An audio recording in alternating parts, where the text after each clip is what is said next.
In this video, we're going to begin our discussion of reflection and refraction. Specifically here, I'll introduce the concept of electromagnetic waves. We'll also look at the reflection of light, and we'll look at the speed of light in a material. So let's talk about what light is. Light is an electromagnetic wave. Now, to understand that, really, we've got to talk about electric and magnetic fields, and we'll be talking about that later on in the course. For right now, though, what you need to know is that an electromagnetic wave is made up of an electric field and a magnetic field that are perpendicular to each other.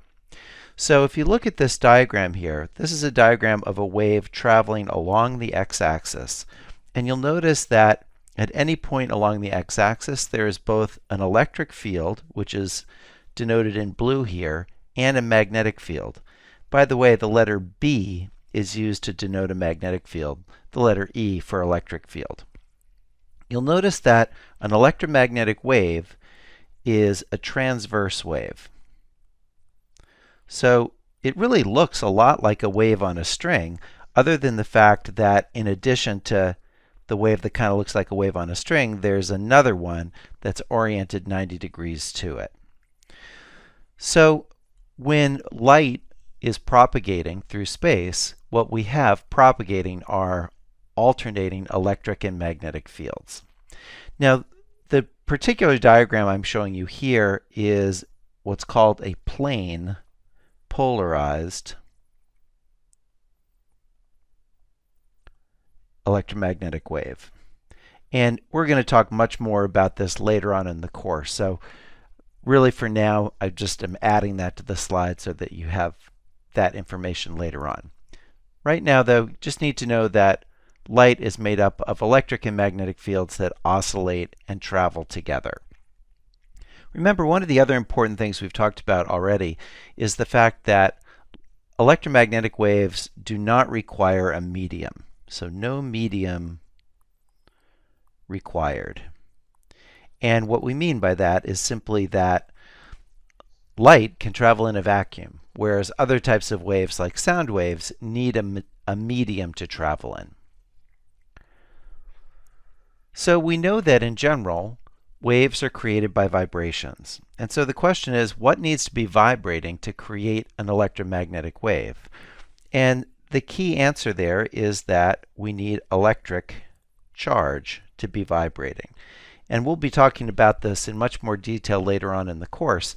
But just to give you a quick example of it now, if we think of a radio antenna, and by a radio antenna, I mean the antenna at the radio station. So how does a radio station send out a radio wave? Well, they do that by taking a big metal antenna and then oscillating the electrons in that metal up and down. Those oscillating electrons will create an electromagnetic wave at the frequency that they're oscillating at. So that's an example of creating an electromagnetic wave. So we know that the speed of light in a vacuum is constant, and it's independent of the wavelength or the frequency. So it doesn't matter what type of electromagnetic wave we're talking about. In a vacuum, they all travel at the same speed, and that speed is 3 times 10 to the 8th meters per second. Again, the frequency of the wave is simply determined by the frequency of the vibration that created it. So again, if you are a radio station and you want to send out your signal at a particular frequency, the electrons in the antenna have to be vibrating with that frequency. We use the letter C to specifically represent the speed of light in a vacuum. When light goes into another material, like water or glass, it will always go at a slower speed than it does in a vacuum. And in that case, when light is traveling in a different material, or in any material for that matter, we use the letter V to represent the speed. So C is reserved for light traveling in a vacuum. So we know that for any wave, V is equal to lambda times F. Remember, that's true for any type of wave, longitudinal, transverse, sound wave, light wave, etc. In the case that it's a light wave traveling through a vacuum, then again we would replace V with C in that formula.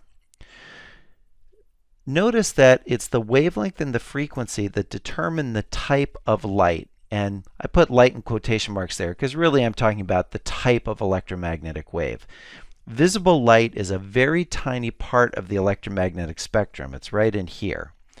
But in general, electromagnetic waves are anything from radio waves at the large wavelength side of things to gamma rays at the high frequency side of things.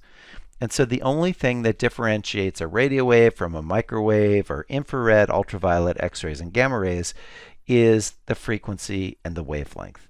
You'll notice that the wavelength is increasing in this direction, the frequency is increasing in that direction, and that makes sense because ultimately we know that when we multiply lambda times F, we've got to get the same value. And therefore, as the wavelength goes up, the frequency goes down, and vice versa.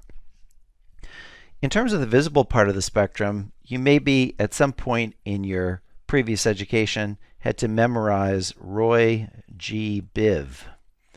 And that simply tells you the colors in the visible part of the spectrum. So red, orange, yellow, green, blue, indigo, and violet.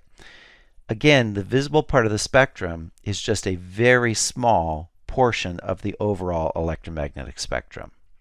And the only reason that we care about it so much is because we've got these nice built-in electromagnetic wave detectors called eyeballs. And they're great, but they only detect a very narrow range of frequencies and wavelengths. And the way our brain then interprets those different frequencies is as colors. So it's not that colors really exist, it's simply the way our brain encodes that information for us so that we can tell one frequency from another. Let's talk about the ray model of light. The ray model of light has to do with the idea that light travels in straight lines. And in this picture I have of light coming into a room, you'll notice there's some dust in the room, and it makes it really easy to kind of see that light travels in straight lines. Now, other evidence for that is the fact that in order to get a nice shadow down here with that nice image of the window, that really doesn't work if light is, kind of bending all around. It's got to be going in straight lines. And so if we look at the light coming in here, we can see that the light is coming in straight lines, and we call those lines rays. Let's look at a kind of cool example of the fact that light travels in straight lines. At some point in your previous education, you may have had to build a pinhole camera. And in a pinhole camera, if you've never seen or heard of one before, basically you take a box, and at one end of the box you make a pinhole. And then usually you cut a hole kind of in the side down by the other end so you can look into the box. And what you'll notice is that you'll actually get a projection of what's going on in the outside world on that back of the box. And the question is, how does that work? If you put film back here, by the way, you could literally take a picture. So you don't actually need a lens to make a camera. You just need a small hole. Well, why does this work? The reason it works is that as light comes down and illuminates my person here, let's just look at this one point on the person's head. Because that person's head is being illuminated from light all around them, light is bouncing off in all directions from that point on their head, and in fact from every point on your body. If you're in a light environment, light's bouncing off in every direction. But with this pinhole, only one particular ray or a narrow bundle of rays is going in the right direction to actually get through the hole. And so light from that point on top of the person's head only gets to essentially one point on the screen at the back of the box. Same thing that's true for this point on their feet. Again, light's going off in every direction from that point, but only one ray or a narrow bundle of rays gets through the pinhole and shows up there on the screen. You'll notice the image is inverted on the screen.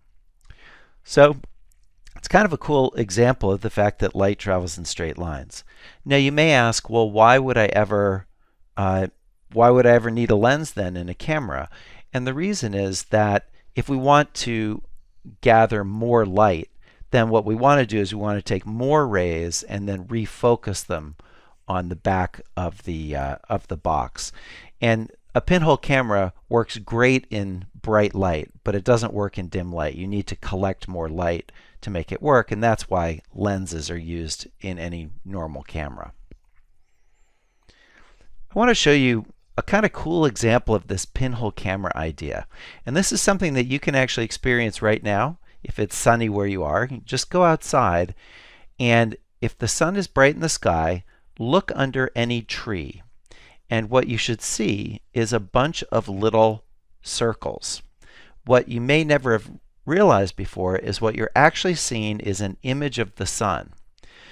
Because when we have a nice leafy tree, there are just little areas where light can get through the leaves. Those little openings act as pinholes. Now, a couple years ago, there was a total eclipse of the sun that was visible for large portions of the United States.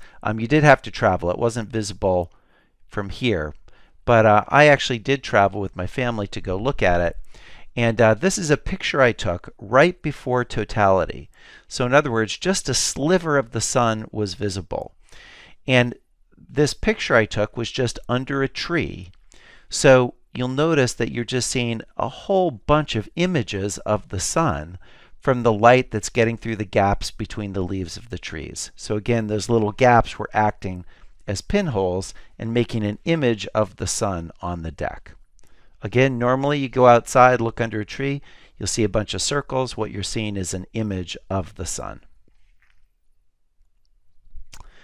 So we've just said that light travels in straight lines. We call those lines rays. Before we use that information any further, I want to just ask the question, does light always travel in straight lines? Well, you can probably guess by me asking this question that the answer is no. There are a few examples where it doesn't, and we're going to be talking about a couple of those coming up here very shortly. So as long as any object that the light interacts with is large compared to the wavelength of light, it definitely travels in straight lines. We are going to look at something called diffraction, though, a little bit later on in the course. Diffraction is what happens when you take light waves and let them go through a very narrow opening. And what you'll find is that the wave then spreads out coming through that opening. So in other words, the ray is coming like this, and then it ends up spreading out as opposed to just going straight through and that's it. So that's called diffraction. We'll talk about that a little bit later in the course. Another example is when light goes from one material to another, from air to water. Light will bend at that interface. That's called refraction. And we'll be talking about that in our very next video. And in fact, in this video, we'll talk about the basic information we need to understand refraction. There's one other example which we won't talk about in this course, but is pretty interesting. And that is if light goes by a large mass, and by large mass we mean like the mass of a star, like the sun, then we find that light actually bends. And this is part of Einstein's general theory of relativity. And the general theory of relativity talks about the fact that large masses actually bend space itself,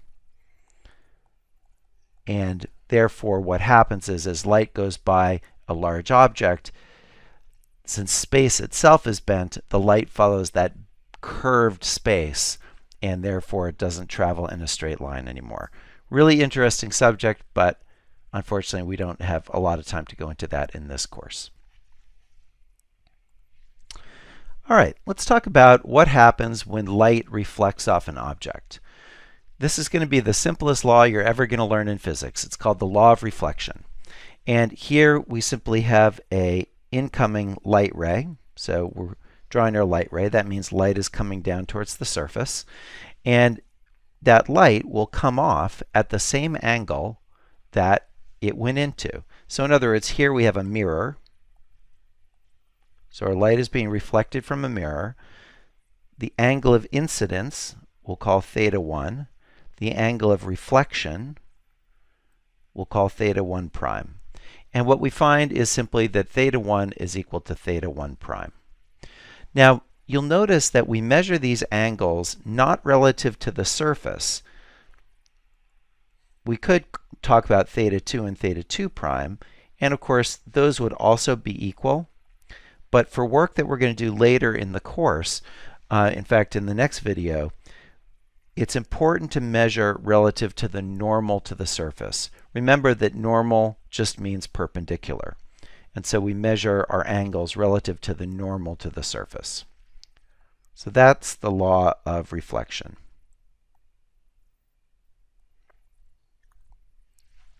Now, it turns out that the law of reflection, it's always true. Theta 1 is equal to theta 1 prime. But there are really two types of reflection that are going to behave differently, even though that rule is always true. Let's start by talking about specular reflection. Specular reflection is what you get from a mirror. And so if you shine light at a mirror, and here we've got some rays of light coming down and hitting the mirror, what we know is that each ray will be reflected with the same angle that it came in with. Okay? Now what that means is if I shine a light like a laser where I can just keep it narrowly focused on one point on a mirror, you're only going to see that light coming off if your eyeball is up here. In other words, if your eyeball is here, you won't see any light coming off the mirror because there's no light that's coming in that direction. The light is only going off in the same direction as it came in with. However, if we're looking at light being reflected off any other object than a mirror, then you'll notice we can see light from every direction. Even if there's only one light bulb in a room, no matter where I am in the room, I can see every object in the room. Why is that? Well, that's because everyday objects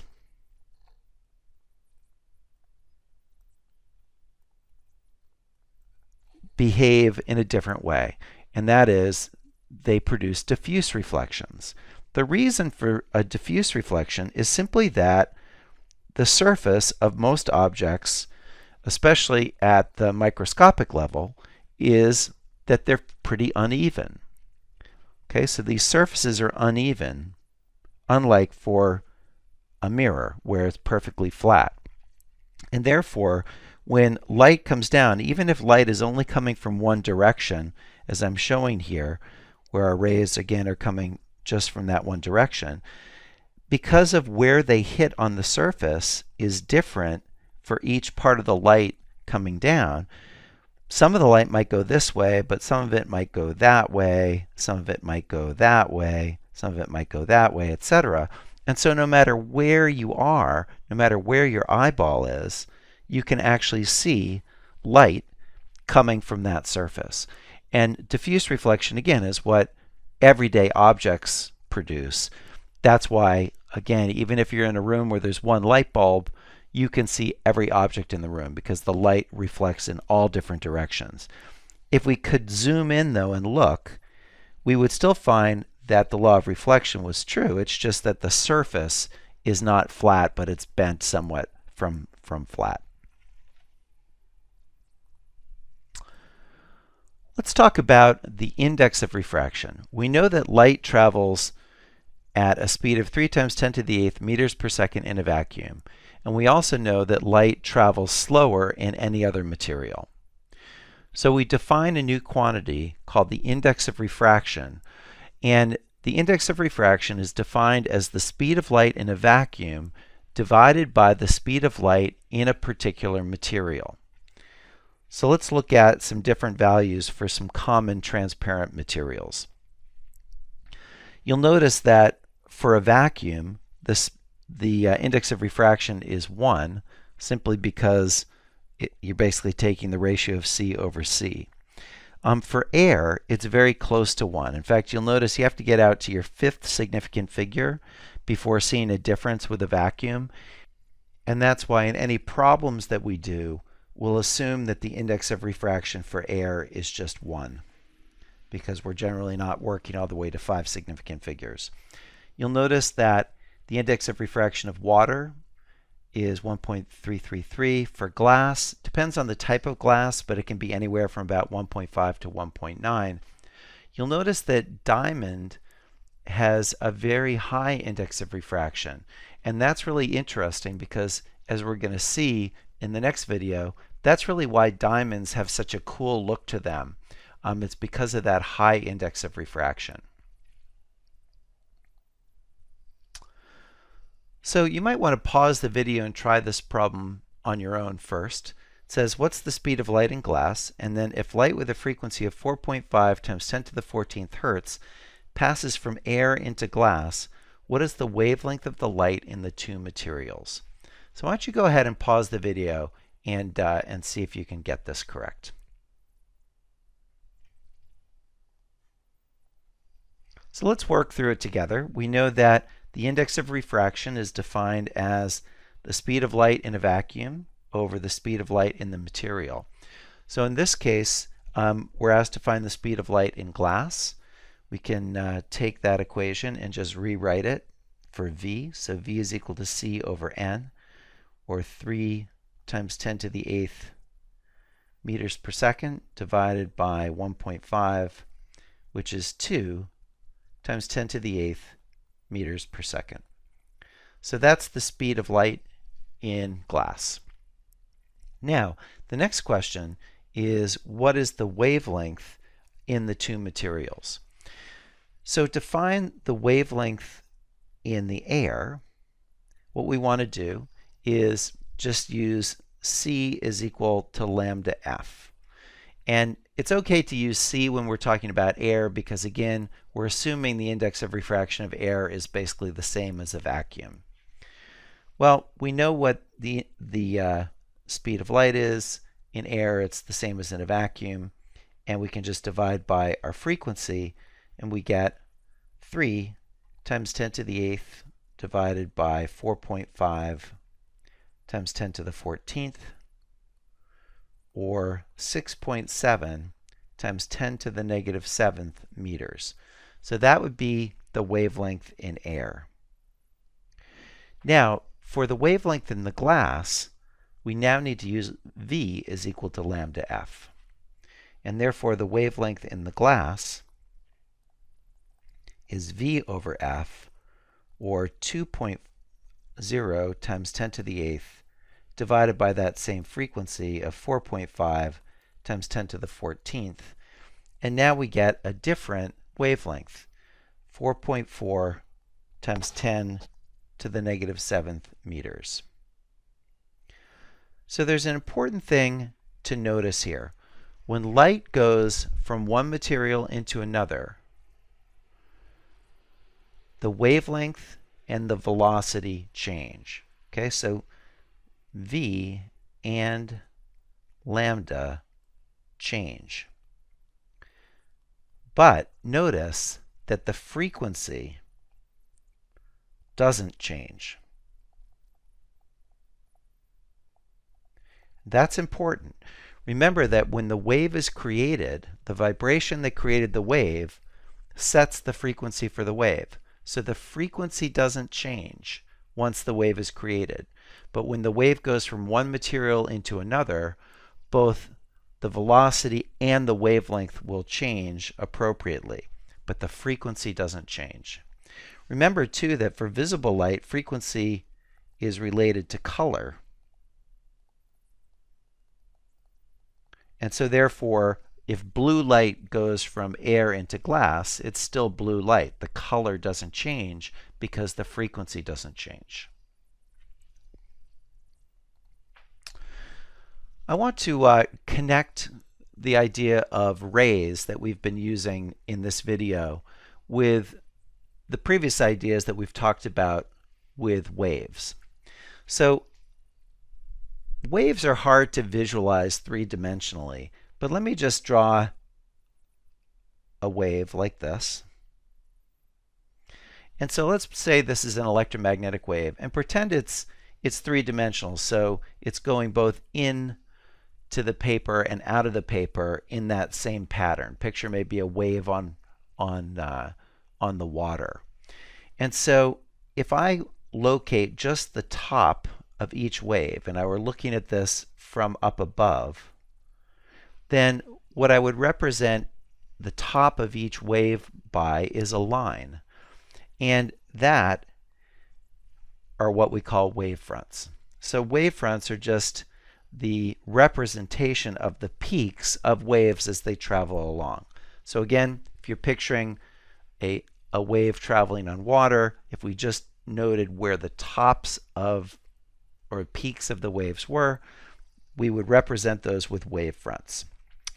And the ray is the direction of propagation, so that's always perpendicular to the wavefronts. And we're going to need this in our next video when we look at refraction. Notice too that the wavelength is just the distance between wavefronts, just as it is here. Okay, in our next video, we're going to use this idea of wavefronts to be able to derive the law of refraction. Refraction is what happens when light goes from one material into another, and as I've mentioned, light bends as it goes from one material into another.